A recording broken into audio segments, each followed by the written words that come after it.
Salve nação, mais um vídeo pra vocês. Veja aí tudo que rolou aí no jogo do Flamengo e Grêmio. Flamengo 1-0, está na final da Copa do Brasil, com o gol de Arrascaeta, hein? Bora nação! Além de Luiz Carlos Júnior, Pedrinho e do intrépido Lédio Carmona, que transmitiram esse bom jogo de futebol. Aliás, dois ótimos jogos nessa noite de quarta-feira. O Flamengo passou, Luiz, está na decisão contra o São Paulo e vai reencontrar Dorival Júnior. Tudo bem, Luiz? Boa noite, bem-vindo ao Troca, amigo. Boa noite, grande amigo. Bom, Alex, fico feliz de saber que estão tratando bem, está bem cuidado aí nessa história.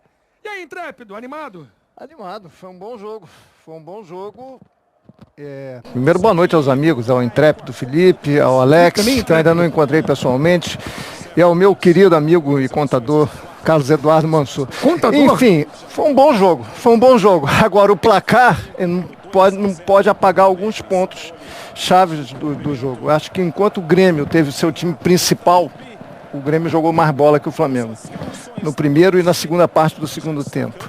Quando o Renato mexeu, fez a mudança tripla, junto praticamente com as mudanças do Flamengo, o Grêmio se descaracterizou e aí o Flamengo conseguiu controlar o jogo e chegar ao seu gol. Eu acho que fica essa mensagem. O Flamengo mais uma vez não jogou bem e o Grêmio hoje jogou melhor do que dentro de casa, em Porto Alegre. O Flamengo comemora, chega a mais uma final, pode ser campeão. Acho que não salva a temporada, mas é um título importantíssimo para o Flamengo financeiramente na parte técnica, na parte histórica, mas as comemorações precisam acontecer. O futebol é isso mesmo, é resultado nesse momento, mas o desempenho do Flamengo ficou bem abaixo do desempenho do Grêmio. Mas o Flamengo poderia ter feito 1-0 ainda no início do primeiro tempo, né, Pedrinho?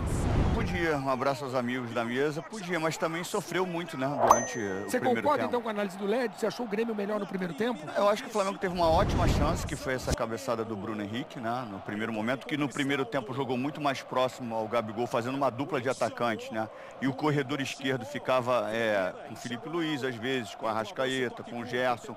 Depois ficou muito com o Felipe Luiz e ficou muito comprido esse corredor, e o Grêmio começou a tomar conta do jogo no primeiro tempo. E volta para o segundo tempo de uma forma muito forte, né? Amassando praticamente o Flamengo, tirando todas as possibilidades do Flamengo contra-atacar, finalizou muito, né? Pressionou o Flamengo.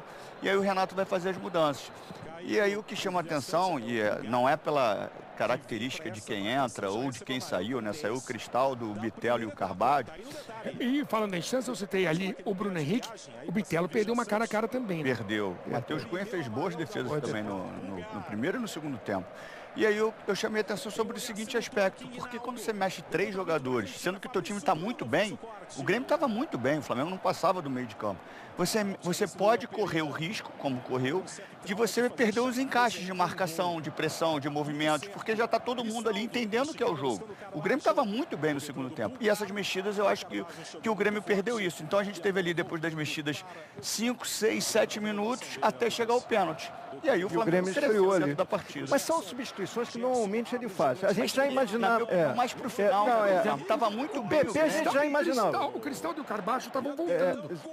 Mas o Grêmio estava muito bem. Esse é meu ponto. Eu acho que o ponto é o Bitelo, é tirar o Bitelo. Para mim não é nem essa questão assim. O Grêmio não estava, o Grêmio está criando, mas está criando pouco. Não, o Grêmio estava amassando o Flamengo naquele momento e estava soberano na partida. Era questão de tempo, assim. Finalizou com um Ferreirinha na trave, não estava deixando o Flamengo respirar. E depois das mexidas é aquilo que a gente fala.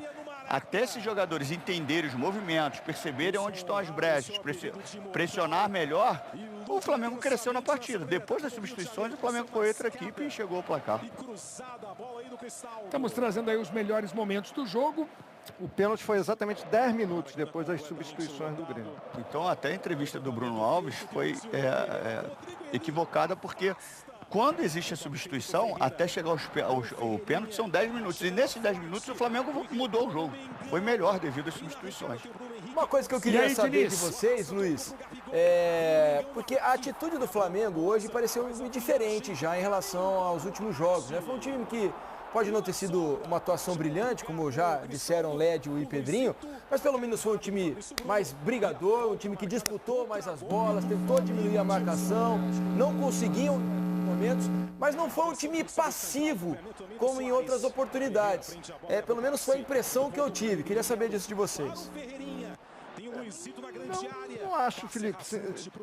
Não acho. Eu acho que o Flamengo hoje jogou uma partida bem próxima do jogo contra o São Paulo. Eu acho que não faltou disposição, garra, iniciativa contra o São Paulo. Eu acho que falta padrão. O Flamengo é um time sem padrão. Que acho que o Flamengo é um time muito espaçado. Espaçado. E hoje voltou a ser. Tanto que o jogo terminou com 12 finalizações para cada lado. Só que essas finalizações do Flamengo foram todas na reta final, a maior parte delas na reta final do jogo. Tudo bem, a gente fala muito do lance do Bruno Henrique no início do jogo, mas depois o Flamengo só finalizou 3 vezes no primeiro tempo contra 6 do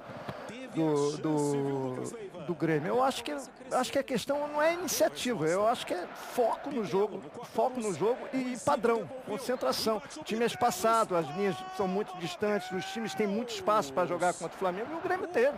É que o Grêmio não concluiu com êxito. E quando você não mata o jogo contra o Flamengo, você não aproveita as oportunidades, você está muito próximo de perder o jogo. Porque o Flamengo normalmente comparece. Uma hora ele vai achar um espaço. Existe uma situação, o Flamengo vai mexer, coloca Luiz Araújo, uma contratação milionária, coloca Alan. Que entrou bem, ele entrou bem contra o São Paulo e entrou bem hoje. O Flamengo tem o elenco mais poderoso da América do Sul. Tecnicamente a resposta é muito mais próxima, os reservas dos titulares, e muitos reservas poderiam ser titulares. O Lédio, concordo com o Lédio, eu acho que o Flamengo é espaçado, mas antes, no início do trabalho do Sampaoli, ele era espaçado só para marcar. Para jogar ele era mais estruturado quando tinha posse. E na hora de marcar ele ia se diluindo, né? Os setores iam se desconectando. Hoje, a gente já viu muita parte do jogo, e maior parte do jogo, ele já desconectado para atacar também, espaçado para atacar. E o Grêmio é um time que dá espaço. E teve um lance aqui, até conversando com o Lédio em off, o Mateuzinho teve que fazer uma bola longa, onde o Arrascaeta estava isolado no meio, o Gabigol lá na frente, porque não tinha uma proximidade de jogo. Mas, depois das substituições, o jogo ficou desenhado para o Flamengo. Ele conseguiu agrupar, conseguiu contra-atacar, conseguiu fazer tudo que não fez durante os outros minutos. E Diniz, obviamente, tem muita gente que reclama da marcação do pênalti e parece, bom, é o pênalti que a regra determina, né? Olha, na minha regra particular... Eu confesso que eu achava mais fácil o seguinte, bola na mão na bola. Na minha regra particular não é pênalti, só que ele amplia espaço. Amplia espaço com o braço aberto. Daqui a pouco o Paulo César de Oliveira estará aqui para falar sobre esse pênalti. E o PC certamente vai falar sobre isso. Eu acho que a gente vai reclamar com os velhinhos da International Board, mas não tem jeito. Os velhinhos da FIFA, da International Board, querem que isso seja pênalti. A reclamação do Grêmio, né, até na entrevista do Bruno Alves ao final do jogo, é de que o Grêmio teve um lance muito parecido, a gente foi checar aqui, né, no jogo contra o Bahia, no jogo de ida da Copa do Brasil, lá em Salvador, um lance em que o Bruno Vini cabeceia, um lance muito parecido, uma distância curta entre o atacante e o defensor, o Bruno Vini cabeceia, a bola toca no braço do jogador do Bahia, que também está com o braço aberto. O Grêmio reclamou muito de pênalti, naquela altura o pênalti não foi dado. E hoje, no lance contra o Grêmio, o pênalti foi dado. E o Bruno Alves reclamou da falta de critério. E ele tem razão na falta de critério. Ou os dois são pênaltis, tem razão. Ou os dois não são pênaltis. Por isso, Paulo César de Oliveira estará aqui e poderá falar sobre a questão da penalidade. Sobre o Grêmio, o Mansur falava isso aqui, não sei se foi no final de semana ou no meio da semana passada, que deveria ter jogo do Grêmio todos os dias pra gente assistir. Foi Grêmio Fluminense. Por ocasião do Grêmio Fluminense. Porque os jogos do Grêmio são divertidos. O Grêmio, como vocês também disseram, é um time que ataca e é um time que também defende, que dá espaço ao adversário, né? Isso torna o jogo aberto, mas o Grêmio precisa fazer o gol para ser assertivo. Vou me despedir rapidamente, não vai dar em tempo de vocês falar, porque São Paulo já está falando. Deixa eu agradecer aqui Luiz, Lédio e Pedrinho, pra gente colocar rapidinho o São Paulo e depois a gente continua falando por aqui. Valeu, amigos! Coisa ruim, amplia vantagem no agregado.